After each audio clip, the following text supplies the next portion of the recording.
Que é um vídeo pra minha comunidade, pra galera que acompanha o Flow e pra quem tá aqui tentando entender melhor o que tá acontecendo, que tá envolvendo o nome do Flow, tá me envolvendo. Eu tô tendo que conversar com a minha filha, explicar pra ela que eu não sou ladrão e que eu não sou caloteiro. E eu não pretendo falar disso aqui de novo, tá bom? Então, vamos lá.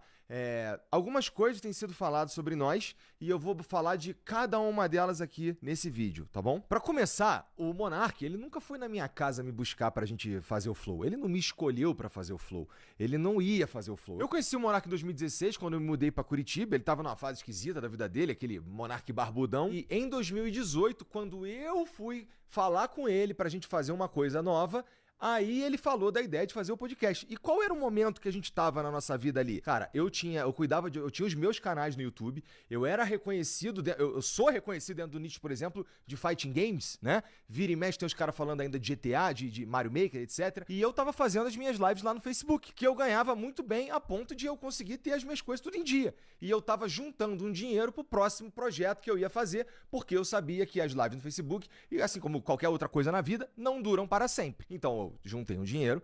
Com um dinheiro, Monark, vamos fazer uma parada junto? Que tal se a gente fizesse, por exemplo, um canal de unboxing? E ele falou, cara, é uma boa ideia, mas e se a gente fizesse um podcast? E eu confesso que eu não tinha assistido o Joe Rogan ainda. Ele tava nessa desde 2016, quando o Jordan Peterson foi no Joe Rogan Experience pela primeira vez, e ele gostava muito de Jordan Peterson, estava numa fase da vida dele que ele estava completamente improdutivo, ele já tinha largado o canal dele, né, que... agora não dá mais. Ele era sócio de uma produtora que faliu, né?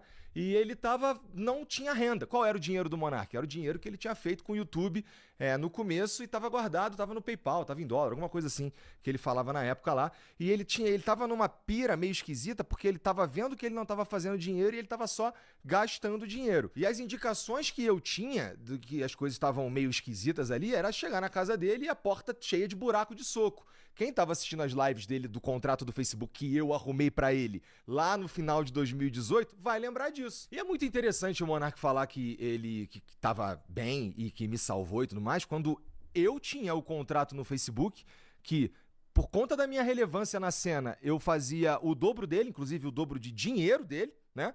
Num contrato que eu arrumei pra ele. Se ele estivesse tão relevante quanto ele diz que estava, eu acho que ele teria pelo menos sido procurado por alguém, né?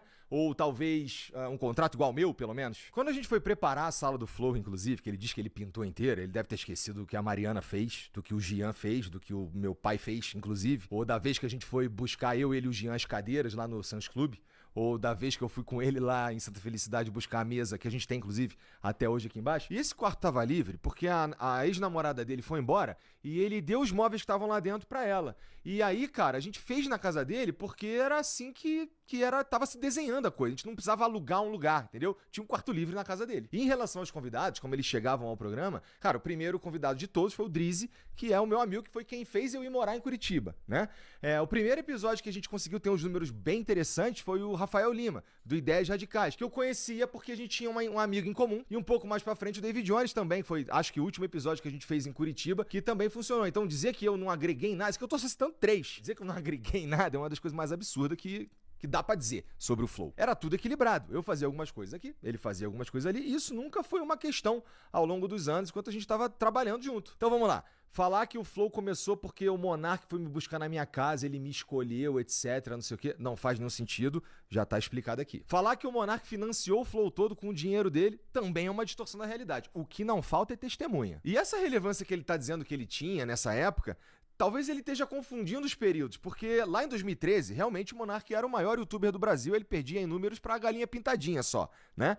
Só que depois ele começou a fazer uns vídeos que começaram a não ressoar com a galera que estava inscrita no canal dele, e os vídeos não funcionavam mais, ele parou. Então ele virou uma memória pros outros youtubers que faziam, por exemplo, vídeo de Minecraft, que foi uma outra leva no YouTube, que era a galera dos gamers. Então assim, o Monark voltou a ser o Monark quando o Flow deu certo. O ponto aqui é o seguinte, ele não fez sozinho, né? Não é como se ele fosse o protagonista dessa história. A gente, no mínimo, fez junto. Eu, ele e o Gian. A única coisa que ele fez sozinho foi destruir tudo. A construção foi em conjunto. Tem também a narrativa que a gente teria criado um esquema pra tirar o Monark daqui, ou alguma coisa nefasta por baixo dos panos. Quando a gente teve a crise de antes, poucos meses antes, na verdade, que ele arrumou lá no Twitter, lá, pô, e a gente perdeu a Tribe, a gente perdeu o iFood, a gente perdeu parte relevante da nossa receita, ele sugeriu sair e a gente disse, ô Monark,